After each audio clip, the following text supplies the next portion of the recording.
ఇప్పుడే మీ దగ్గరలో ఉన్న కేఎస్ బేకర్ స్టోర్స్కి వెళ్ళి న్యూ ఇయర్ కేక్స్ని ఆర్డర్ చేయండి. Because it's not a happy new year, it's a happy new year. YSRCP పాలన గురించి వీటి గురించి ఏమి కాకుండా నేను ప్రత్యేకించి ఇంతకుముందు ఎట్లాగైతే ఆకర్షితున్నాయి, నేను 2009లో వచ్చాను, అది కూడా చాలా స్వల్ప తేడాతో ఓడిపోయారు విశాఖ తూర్పు నియోజకవర్గం నుంచి. 2014 కూడా అదే పరిస్థితి.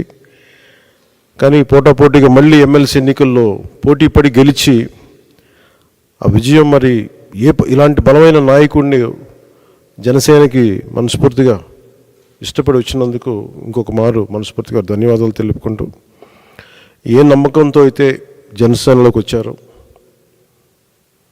మీకు మనస్ఫూర్తిగా నేను వ్యక్తిగతంగా పార్టీ పరంగా భరోసా ఇస్తున్నాను. మీకు అండగా ఉంటాం.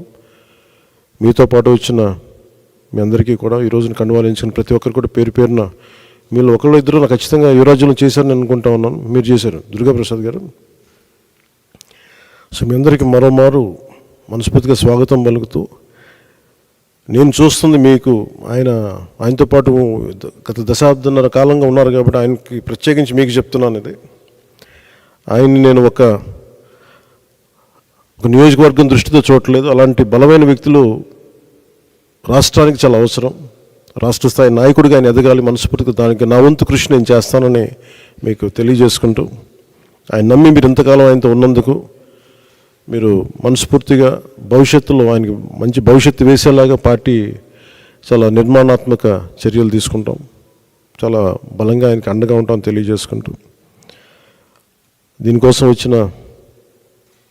ఆయన పార్టీలో చేరిక వచ్చిన ఇక్కడ జనసేన నాయకులందరికీ, దీనిని ఒక క్రమంలో తీసుకొచ్చిన పిఎస్సి చైర్మన్ పెద్దలు నాయకులు నాదెండ్ల మనోహర్ గారికి కూడా ప్రత్యేక ధన్యవాదాలు తెలుపుకుంటూ, ఈ సందర్భంలో ఎన్నికలు రాబోతున్నాయి.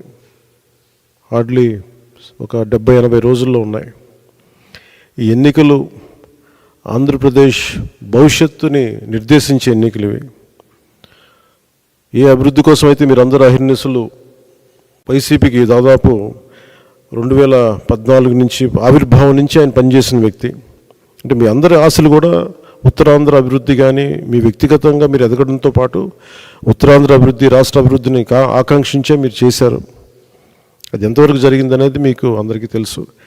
కానీ మీ ఏ ఉద్దేశం కోసం అయితే మీరు రాజకీయాల్లోకి వచ్చారో, ఏ ఉద్దేశం కోసం అయితే ఒక పార్టీని యువరాజ్యం తర్వాత మళ్ళీ మీరు నమ్ముకొని వైఎస్ఆర్సీపీలోకి వెళ్ళి చాలా అండగా నిలబడిపోయారు.